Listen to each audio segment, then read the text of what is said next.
नारद मुनि को अपने ज्ञान और विशेषाधिकारों पर बड़ा अभिमान था।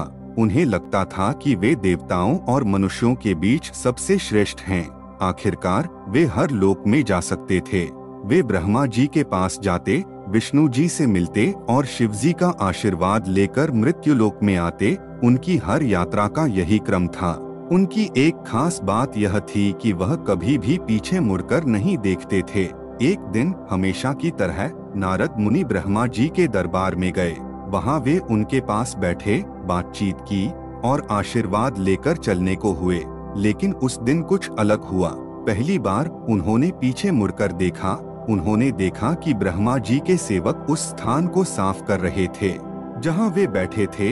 यह देखकर नारद जी क्रोधित भी हुए और उनके मन में एक सवाल उठ खड़ा हुआ। वे तुरंत वापस ब्रह्मा जी के पास गए और बोले, महाराज, क्या मुझसे कोई भूल हो गई? मैंने ऐसा क्या किया जो मेरे जाने के बाद आप लोग उस जगह को पवित्र कर रहे हैं? ब्रह्मा जी मुस्कुराए और बोले, नारद, तुमसे कोई गलती नहीं हुई, परंतु तुम्हारे जीवन में एक कमी है। तुम्हारा कोई गुरु नहीं है। तुम्हारे भीतर का अहंकार इस कमी का परिणाम है। जहाँ तुम बैठते हो वह स्थान अशुद्ध हो जाता है। नारद मुनि यह सुनकर चकित रह गए। उन्होंने तुरंत कहा, महाराज, यदि मेरी यह कमी है तो कृपया आप ही मेरे गुरु बन जाइए। ब्रह्मा जी ने उत्तर दिया, मैं तुम्हारा गुरु नहीं बन सकता। देवता गुरु नहीं हो सकते। गुरु का कार्य एक इंसान ही बेहतर तरीके से कर सकता है। तुम किसी और को अपना गुरु बनाओ। यह सुनकर नारद मुनि विष्णु भगवान के पास गए। विष्णु जी से भी उन्होंने विनती की, महाराज, आप कृपया मुझे अपना शिष्य बना लीजिए।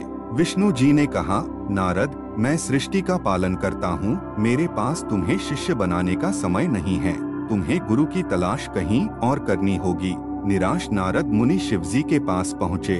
वहाँ उन्होंने शिवजी से प्रार्थना की, हे महादेव, मुझे अपना शिष्य बना लीजिए। मैं अपने जीवन को सार्थक बनाना चाहता हूँ। शिवजी ने मुस्कुराते हुए कहा, नारद, मैं तुम्हें अपना शिष्य नहीं बना सकता, परंतु मैं तुम्हें एक मार्ग दिखा सकता हूँ। सुबह होने से पहले मृत्युलोक जाओ। वहाँ जो पहला व्यक्ति तुम्हें मिले वही तुम्हारा गुरु होगा। नारद मुनि इस बात से प्रसन्न हो गए।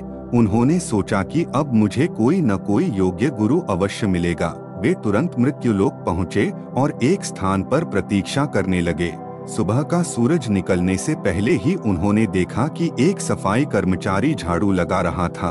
उसे देखकर नारद मुनि का मन खिन्न हो गया। उन्होंने सोचा, क्या यही मेरा गुरु होगा?